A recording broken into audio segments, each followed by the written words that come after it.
जयकारा शेरा वालिदा बोल सांचे दरबार की जय। अथ द्वात्रिंशो अध्याय।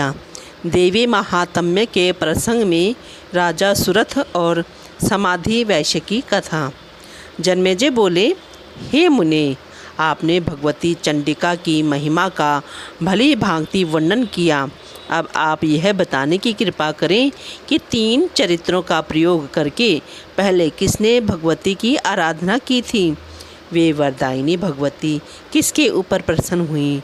संपूर्ण कामनाओं को पूर्ण करने वाली देवी की उपासना करके किसने महान फल प्राप्त किया। हे कृपा निधान, यह सब बताइए। हे ब्राह्मण, हे महाभाग, जगदम्बा की उपासना विधि, पूजा विधि तथा हवन विधि का भी विस्तार पूर्वक वर्णन कीजिए। सूत जी बोले, राजा की यह बात सुनकर सत्यवती नंदन कृष्ण द्वैपन प्रसन्न होकर उन्हें महामाया भगवती का पूजन विधान बताने लगे। व्याजी बोले, पूर्व काल में स्वारोचिष मनवंतर में सुरथ नामक एक राजा हुए, जो परम उदार, प्रजा पालन में तत्पर, सत्यवादी, कर्मनिष्ठ, ब्राह्मणों के उपासक, गुरुजनों के प्रति भक्ति रखने वाले, सदा अपनी ही भार्या में अनुरक्त, दानशील, किसी के साथ विरोध भाव न रखने वाले तथा धनुर्विद्या में पूर्ण पारंगत थे। इस प्रकार प्रजा पालन में तत्पर रहने वाले राजा सुरथ से कुछ पर्वतवासी मलेच्छों ने अनायास ही शत्रुता ठान ली। हाथी, घोड़े, रथ तथा पैदल सैनिकों से सुसज्जित चतुरंगिनी सेना लेकर अभिमान में चूर वे कोला विध्वंसी सुरथ के राज्य पर अधिकार करने की लालसा से वहां आ पहुँचे। सुरथ भी अपनी सेना लेकर सामने डट गए। उन महाभयंकर मलेच्छों के साथ राजा सुरथ का भीषण युद्ध होने लगा। यद्यपि मलीच्छों की सेना बहुत थोड़ी थी तथा राजा की सेना अत्यंत विशाल थी, फिर भी दैव योग से उन्होंने राजा सुरथ को युद्ध में जीत लिया। इस प्रकार उनसे पराजित हुए राजा सुरथ हताश होकर अपने दुर्ग वेष्टित सुरक्षित नगर में आ गए। तत्पश्चात प्रतिभा संपन्न तथा नीति विशारद राजा सुरथ अपने मंत्रियों को शत्रु पक्ष के अधीन देखकर अत्यंत खिन्न मनस्क होकर विचार करने लगे कि मैं खाई तथा किले से सुरक्षित किसी बड़े स्थान पर रहकर समय की प्रतीक्षा करूं, अथवा मेरे लिए युद्ध करना उचित होगा। मेरे मंत्री शत्रु के वशीभूत हो गए हैं, इसलिए वे अब परामर्श करने योग्य नहीं रह गए हैं। तो अब मैं क्या करूं? वे राजा सुरथ पुनः मन ही मन विचार करने लगे। कदाचित वे पापी तथा शत्रु के साथ मिले हुए मंत्री मुझे पकड़ पकड़ शत्रुओं को सौंप देंगे, तब क्या होगा? पाप बुद्धि पुरुषों पर कभी भी विश्वास नहीं करना चाहिए, क्योंकि जो मनुष्य लोभ के वशीभूत होते हैं वे क्या क्या नहीं कर बैठते।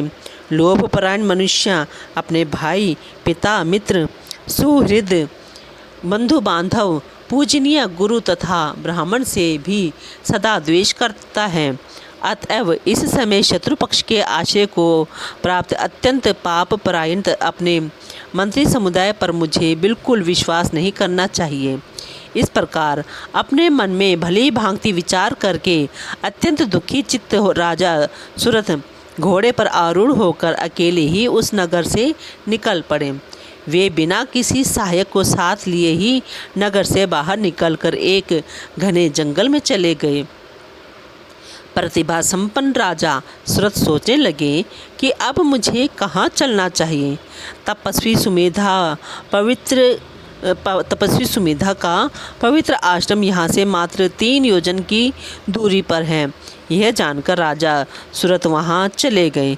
बहुत प्रकार के वृक्षों से युक्त नदी के तट पर विराजमान, वैर भाव से रहित होकर विचरण करने वाले पशुओं से समन्वित, कोयलों की मधुर ध्वनि से मंडित, अध्ययन रहित, शिष्यों के स्वर से निनादित, सैकड़ों मृग समूहों से घिरे हुए, भली भांति पतके हुए, निवारान से परिपूर्ण, सुंदर फल फूल से लदे हुए, पादपों से सुशोभित, होम के सुगंधित धूम से प्राणियों को सदा आनंदित करने वाले, निरंतर वेद ध्वनि से परिव्याप्त तथा स्वर्ग से भी मनोहर उस आश्रम को देखकर वे राजा अत्यंत आनंदित हुए और उन्होंने भय त्याग कर मुनि के आश्रम में विश्राम करने का निश्चय कर लिया। तत्पश्चात अपने घोड़े को एक वृक्ष में बांधकर उन्होंने विनम्रतापूर्वक आश्रम में प्रवेश किया। वहाँ उन्होंने देखा कि मुनि एक साल वृक्ष की छाया में मृग चर्म के आसन पर बैठे हुए हैं। उनकी आकृति शांत है। तपस्या करने के कारण उनका शरीर क्षीण हो गया है। उनका स्वभाव अति कोमल है। वे शिष्यों को पढ़ा रहे हैं। वे वेद शास्त्रों के तत्वदर्शी विद्वान हैं। क्रोध लोभ आदि विकारों से मुक्त हैं। सुख दुख आदि द्वंद्वों से परे हैं। ईर्ष्या रहित हैं। आत्मज्ञान के चिंतन में संलग्न हैं। सत्यवादी तथा जितेंद्रिय हैं।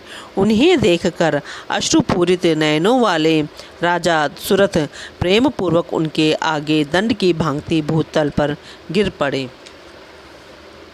तब मुनि ने उनसे कहा, उठिए उठिए, आपका कल्याण हो। तत्पश्चात गुरु से आदेश पाकर एक शिष्य ने उन्हें आसन प्रदान किया। तब वे उठकर मुनि से आज्ञा लेकर उस आसन पर बैठ गए। इसके बाद सुमेधा ऋषि ने अर्घ्यपाद्य आदि से उनका विधि पूर्वक सत्कार किया। मुनि ने उनसे पूछा कि आप यहाँ कहाँ से आए हैं, आप कौन हैं तथा चिंतित क्यों हैं? यहाँ आने का जो भी कारण हो उसे आप यथोरुचि बताएं। आपके आगमन का प्रयोजन क्या है? आप अपने मन के विचारों को अवश्य बताइए। आपका कोई असाध्य मनोरथ होगा तो उसे भी मैं पूर्ण करूँगा। राजा बोले, मैं सुरथ नाम वाला राजा हूँ। शत्रुओं से पराजित होकर मैं राज्य महल तथा स्त्री सब कुछ छोड़कर आपकी शरण में आया हूँ। हे ब्राह्मण, अब आप मुझे जो भी आज्ञा देंगे मैं श्रद्धापूर्वक वही करूँगा। इस पृथ्वी तल पर आपके अतिरिक्त अब कोई दूसरा मेरा रक्षक नहीं है। हे मुनिराज, हे शरणागत वत्सल, शत्रुओं से मुझे महान भय उपस्थित है। अतएव मैं आपके पास आया हूँ। अब आप मेरी रक्षा कीजिए। ऋषि बोले, हे राजेंद्र, आप निर्भीक होकर यहाँ रहिए। यह निश्चित है कि मेरी तपस्या के प्रभाव से आपके पराक्रमी शत्रु यहाँ नहीं आ सकेंगे। हे नृपश्रेष्ठ, यहाँ पर आपको हिंसा नहीं करनी चाहिए और वनवासियों की भांति पवित्र निवार तथा फल मूल आदि के द्वारा जीवन निर्वाह करना चाहिए। व्याजी बोले, तब मुनि की यह बात सुनकर राजा सुरथ निर्भय हो गए। अब वे फल मूल का आहार करते हुए पवित्रता के साथ उस आश्रम में ही रहने लगे। किसी समय उस आश्रम में एक वृक्ष की छाया में बैठे हुए चिंताकुल राजा सुरथ का चित्त घर की ओर चला गया और वे सोचने लगे, निरंतर पाप कर्म में लगे रहने वाले मलेच्छ शत्रुओं ने मेरा राज्य छीन लिया है। उन दुराचारी तथा निर्लज्ज मलेच्छों के द्वारा मेरी प्रजा बहुत सताई जाती होगी। मेरे सभी हाथी घोड़े आहार ना पाने तथा शत्रु से प्रताड़ित किए जाने के कारण अत्यंत दुर्बल हो गए होंगे, इसमें तो कोई संदेह नहीं है। अपने जिन सेवकों का मैंने पहले पालन पोषण किया था, वे सब शत्रुओं के अधीन हो जाने के कारण कष्ट का अनुभव करते होंगे।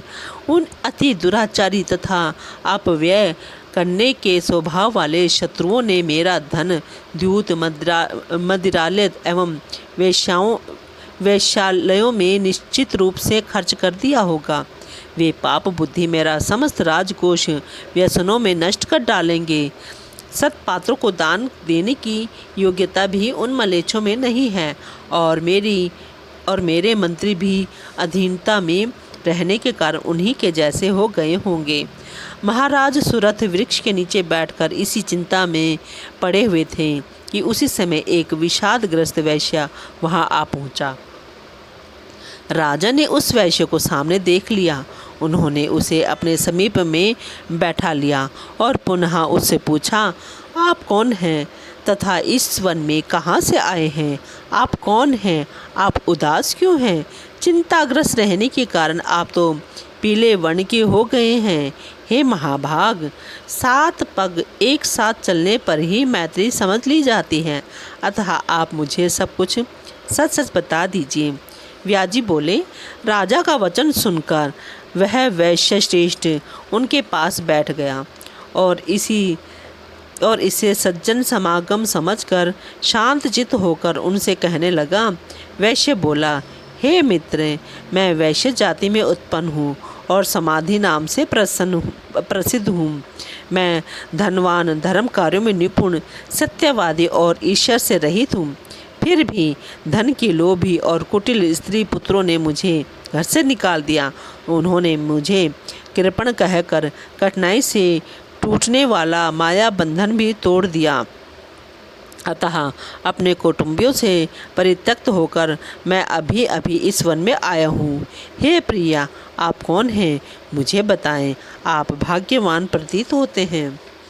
राजा बोले, मैं सुरथ नाम का राजा हूँ। मैं दस्युओं से पीड़ित हूँ। मंत्रियों के द्वारा ठगे जाने के कारण राजविहीन होकर मैं यहाँ आया हूँ। है वैश्य श्रेष्ठ, भाग्यवश आप मुझे यहाँ मित्र के रूप में मिल गए हैं। अब हम दोनों सुंदर वृक्षों से युक्त इस वन में विहार करेंगे। हे महाबुद्धिमान वैश्य श्रेष्ठ, चिंता छोड़िए और प्रसन्न चित्त होइए। अब आप मेरे साथ यहीं पर इच्छा अनुसार सुखपूर्वक रहिए। वैश्य बोला, मेरा परिवार आश्रय रहित है। मेरे बिना परिवार के लोग अत्यंत दुखी होंगे। मेरे बारे में चिंता करते हुए वे रोग तथा शोक से व्याकुल हो जाएंगे। हे राजन, मेरी पत्नी तथा पुत्र शारीरिक सुख पा रहे होंगे अथवा नहीं, इसी चिंता से व्याकुल रहने के कारण मेरा मन शांत नहीं रह पाता। हे राजन, मैं पुत्र, पत्नी, घर और स्वजनों को कब देख सकूंगा? गृह की चिंता से अत्यंत व्याकुल मेरा मन स्वस्थ नहीं हो पाता है।